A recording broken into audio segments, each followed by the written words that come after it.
নমস্কার। আমরা আজকে সোডিয়াম অর্থাৎ নুন বা লবণের বিষয়ে বলবো। অতিরিক্ত পরিমাণে লবণ গ্রহণ আমাদের শরীরে অনেকগুলো ক্ষতি করে। যেমন আমরা খাবারের মধ্যে স্বাদ আনার জন্য লবণ দিই বা নুন দিই, কিন্তু আমাদের শরীরে হার্ট অ্যাটাক, উচ্চ রক্তচাপ এইসব বাড়াতে লবণ বিশেষ কার্যকরী ভূমিকা গ্রহণ করে।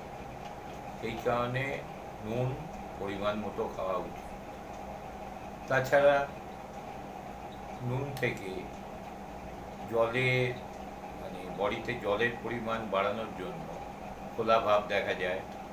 তাছাড়া এটি কিডনিকে নষ্ট করে, কারণ হচ্ছে এই সোডিয়ামকে ফিল্টারাইজেশন করতে কিডনির ওপর অনেকটাই প্রেশার পড়ে।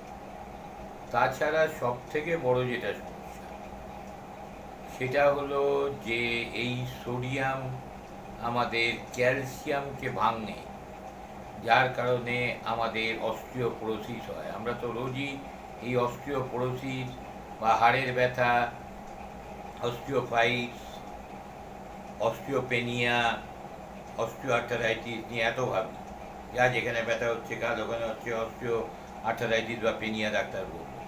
কিন্তু এই নুনকে যদি আমরা কমাতে পারি, আমরা তো যে কোনো ফল বা যে কোনো জিনিসেই নুনকে এক্সট্রাভাবে ব্যবহার করি।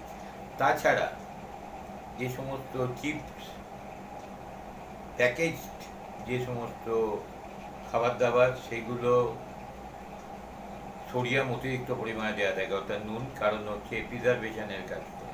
তাহলে এগুলো থেকে যদি আমরা বিরত থাকতে পারি, তাহলে আমরা এই ধরনের প্রবলেম থেকে অনেকটা বিরত থাকতে পারবো। আমরা জানি নুন সাধারণভাবে প্রেশার বাড়ায়, কিন্তু নুন আমাদের ক্যালসিয়ামকে ব্রেক করে। সেই কারণে আগামী দিন থেকে আমরা এইভাবে প্রতিজ্ঞাবদ্ধ হব যে নুন আমরা গ্রহণ কম করব, যেটুকু স্বাদের জন্য দরকার সেটুকু করব, যেটুকু অপ্রয়োজনীয়, যেমন আমরা ডিমের মধ্যে নুন খাই, কোনো প্রয়োজন নেই, ছাতুর মধ্যে নুন খাই, কোনো প্রয়োজন নেই। সেইভাবে আমরা প্রত্যেকটা নিজেরা বিবেচনা করে সেটা করব। ততক্ষণের জন্য আবার নমস্কার। ভালো থাকবেন, সুস্থ থাকবেন এবং লবণকে পরিত্যাগ করুন।